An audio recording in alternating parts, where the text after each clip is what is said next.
Wear Testers. What's going on YouTube? It's your boy NY Jumpman23 here from WearTesters.com. Finally, here to give you the performance review of the Adidas CrazyLight Boost 2016. The traction. The CrazyLight Boost utilizes a very soft rubber compound all the way on the whole traction pattern of the outsole. The traction pattern itself is very aggressive, which in terms of that, this is one of the best tractions I ever literally played on. Stuck to the ground no matter what hard cuts I made, right off to the stop, doing crossovers, step back jumpers and stuff like that. It kept me to the ground regardless. Majority of the time I did play indoor ball, but I'm hearing a lot of things in regards of, and I tried playing outdoor ball. Had a lot more slippage in terms of outdoor ball, and also the traction itself.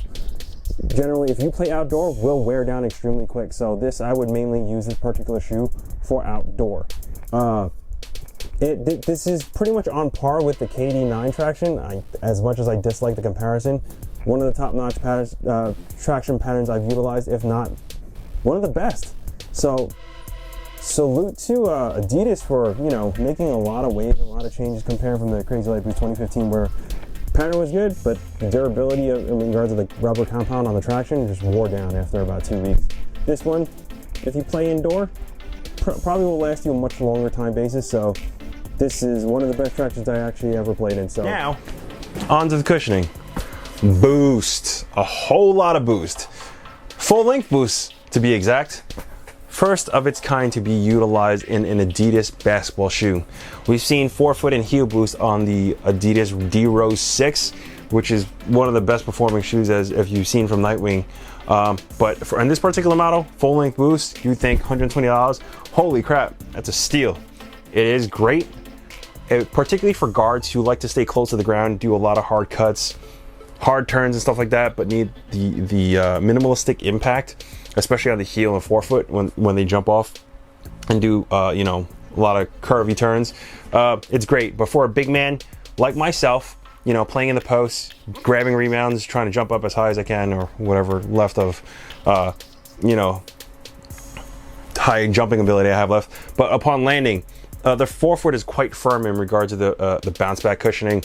It wasn't as much feedback as I would have from like the KD9.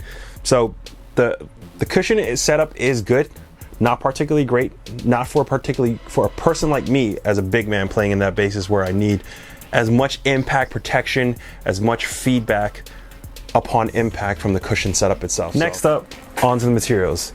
Adidas really knocked it out the park with this particular model, CrazyLight Boost 2016. This particular model that I have, the white and white with the gray overlay, uses a jacquard upper material. It's almost a similar material that you've seen on a Jordan Superfly 4 Playoff Edition. It's a very, very soft type of material, and it's not the Prime Knit material. Prime Knit version of the Adidas CrazyLight Boost will come out later on during the year, but this particular model does extremely well. Other than that, you have the roll cages used as a soft rubber compound on around the midfoot area. You also have soft rubber for the traction itself, plastic TPU heel counter on the heel, and also some overlay open mesh on the tongue. So for a little bit of ventilation, but yeah, you're not going to get much ventilation in this particular shoe due to the materials itself. Not saying it's necessarily a bad thing, but it's a soft material. It's very comfortable on your feet. Also, there's a lot of rubber threads all along the toe box, around the lacing areas. A lot of high motion, high impact areas that your foot will maneuver around. So it's a really nice detail that they have to help protect and to keep the durability of the shoe itself. You also have a lot of two plastic pieces around the top two lace loops, just to give you a more finite lockdown once you lace up tightly, which is great. The materials are really nice. For $120 to get something like this, honestly, it's almost like nearly a steal.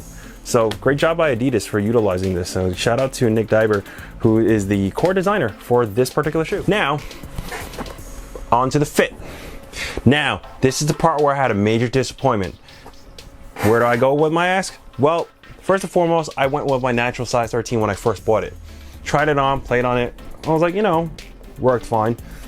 Upon first two runs, up and down the court, second time around, my heel started slipping out the shoe heavily, like bad. I thought it was, initially I thought it was me not tying the shoe tight enough. I tried tying the shoe without going through the plastic lace loops and going through it with or without it. Didn't help. So afterwards, I had to completely stop playing in the shoe because I was gonna, you know, I was afraid to hurt myself. Last thing you need is for me to be injured and not being able to give you performance reviews for wear testers. So after a while, I was able to get a 12.5, so I went half a size down on the shoe. This is where it mattered the most, that it fit perfectly fine. Unnaturally, Adidas has to get something, you know, get with the program in regards in proper sizing with all their shoes. I should never have to go half a size down or stuff like that, or to even figure out the most where that much heel slippage causes me to be afraid to actually play in this shoe. For those who don't have this particular model, definitely go to a store to try these on your regular size and maybe half a size down, so you can have a proper fit. Make sure you wear your basketball socks with you. For those who wear ankle braces, maybe you might be able to pull off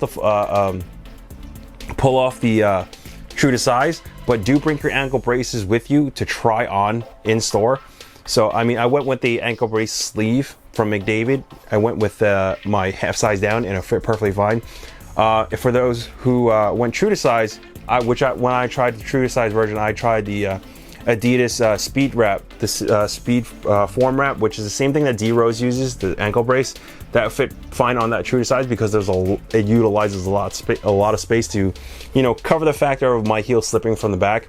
But other than that, it's a big disappointment. Overall, what I think about the CrazyLight Boost, it's a good shoe. Is it great?